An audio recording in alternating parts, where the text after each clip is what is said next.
नमस्कार शेतकरी बंधूंनो. प्रादेशिक हवामान केंद्र मुंबई यांच्याकडून कोल्हापूर, सांगली व सातारा या तिन्ही जिल्ह्यांसाठी हवामान अंदाज प्राप्त झालेला आहे. या हवामान अंदाजानुसार कोल्हापूर जिल्ह्यामध्ये दिनांक 3 ते 7 सप्टेंबर दरम्यान आकाश ढगाळ राहण्याची शक्यता आहे. कोल्हापूर जिल्ह्यातील घाट भागात दिनांक 3, 4, 5 आणि 6 सप्टेंबर रोजी बऱ्याच ठिकाणी मध्यम स्वरूपाच्या पावसाची, तसेच दिनांक 7 सप्टेंबर रोजी काही ठिकाणी हलक्या ते मध्यम स्वरूपाच्या पावसाची शक्यता आहे. कोल्हापूर जिल्ह्याच्या मध्य व पूर्व भागात दिनांक 3, 4, 5 आणि 6 सप्टेंबर रोजी काही ठिकाणी हलक्या ते मध्यम स्वरूपाच्या पावसाची, तर दिनांक 7 सप्टेंबर रोजी तुरळक ठिकाणी हलक्या स्वरूपाच्या पावसाची शक्यता आहे. कोल्हापूर जिल्ह्यामध्ये पुढील 5 दिवसात कमाल तापमान 26 ते 27 अंश सेल्सिअस या दरम्यान, तर किमान तापमान 20 ते 21 अंश सेल्सिअस या दरम्यान राहण्याची शक्यता आहे. सकाळची सापेक्ष आर्द्रता 95 ते 96%, तर दुपारची सापेक्ष आर्द्रता 87 ते 95% या दरम्यान राहण्याची शक्यता आहे.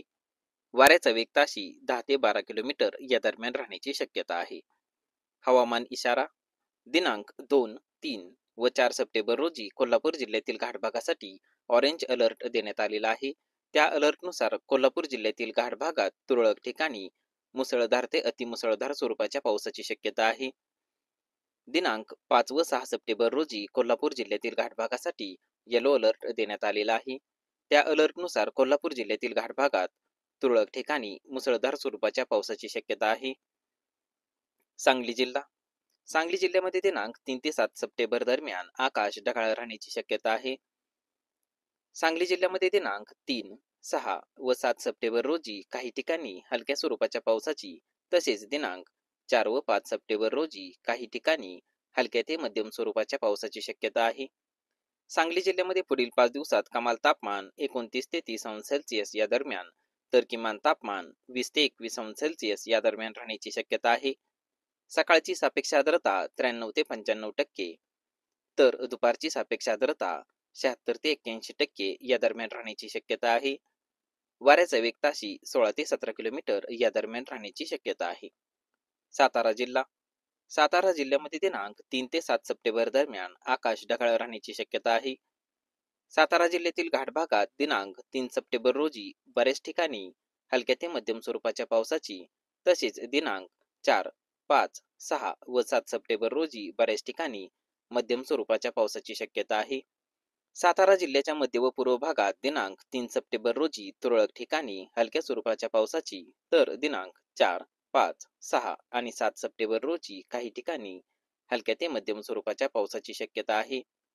सातारा जिल्ह्यामध्ये पुढील 5 दिवसात कमाल तापमान 26 ते 27 अंश सेल्सिअस या दरम्यान, तर किमान तापमान 20 ते 21 अंश सेल्सिअस या दरम्यान राहण्याची शक्यता आहे. सकाळची सापेक्ष आर्द्रता 90 ते 91%, तर दुपारची सापेक्ष आर्द्रता 84 ते 90% या दरम्यान राहण्याची शक्यता आहे. वाऱ्याचा वेग ताशी 10 ते 13 किलोमीटर या दरम्यान राहण्याची शक्यता आहे. हवामान इशारा. दिनांक 2, 5 व 6 सप्टेंबर रोजी सातारा जिल्ह्यातील घाट भागासाठी येलो अलर्ट देण्यात आलेला आहे. त्या अलर्टनुसार सातारा जिल्ह्यातील घाट भागात तुरळक ठिकाणी मुसळधार स्वरूपाच्या पावसाची शक्यता आहे. दिनांक 3 व 4 सप्टेंबर रोजी सातारा जिल्ह्यातील घाट भागासाठी ऑरेंज अलर्ट देण्यात आलेला आहे. त्या अलर्टनुसार सातारा जिल्ह्यातील घाट भागात तुरळक ठिकाणी मुसळधार ते अतिमुसळधार स्वरूपाच्या पावसाची शक्यता आहे. शेती सल्ला. भात. भात पिकाच्या वाढीच्या अवस्थेनुसार भात खाचरातील पाण्याची पातळी भात पोटरीच्या अवस्थेत असताना 5 ते 10 सेंटीमीटर एवढी ठेवावी. घाट भागामध्ये मुसळधार ते अतिमुसळधार पावसामुळे भात खाचरामध्ये साठणारे अतिरिक्त पाण्याचा निचरा होईल, यासाठी चर काढून व्यवस्था करावी. सोयाबीन. मागील आठवड्यामध्ये ढगाळ हवामान व हवेमध्ये जास्त आर्द्रता असल्यामुळे सोयाबीन पिकावर पिवळा मोजॅक या रोगाचा प्रादुर्भाव दिसून येत आहे. हा रोग मुंगबीन येलो मोजॅक व्हायरस नावाच्या विषाणूमुळे होऊन त्याचा प्रसार पांढरी माशी या किडीमार्फत होतो. सोयाबीनची बिगर हंगामी लागवड वाढल्यामुळे या रोगाचा प्रादुर्भाव वाढत आहे. या रोगाचा प्रादुर्भाव वाढीच्या सर्व अवस्थांमध्ये दिसून येतो. या रोगामध्ये पानांवर गर्द पिवळे टिपके पडतात, तसेच चट्टे पडून पाने पिवळी होतात. त्यामुळे कर्बग्रहण क्रिया मंदावते व शेंगा व्यवस्थित भरत नाहीत. फुलोरापूर्वी रोगाचा प्रादुर्भाव झाल्यास फुले कमी लागतात व उत्पादनात मोठी घट येते. नियंत्रणासाठी रोगग्रस्त झाडे तात्काळ उपटून त्याचा नायनाट करावा. तसेच हेक्टरी 15 ते 20 पिवळे चिकट सापळे पिकात सुरुवातीपासून लावावे. शेत व बांध तणमुक्त ठेवावेत. तसेच पांढऱ्या माशीचे वेळोवेळी नियंत्रण करावे. पशुधन लाळ खुरकत पावसाळ्यामध्ये लाळ खुरकत या रोगाचा प्रादुर्भाव होण्याची शक्यता असते. यामध्ये जनावरांच्या तोंडातून लाळ गळते, खाणेपिणे आणि रवंथ करणे ही मंदावते. यामुळे जिभेस चट्टे पडतात, पायाच्या खुरात जखमा होतात आणि जनावर लंगडायला लागते.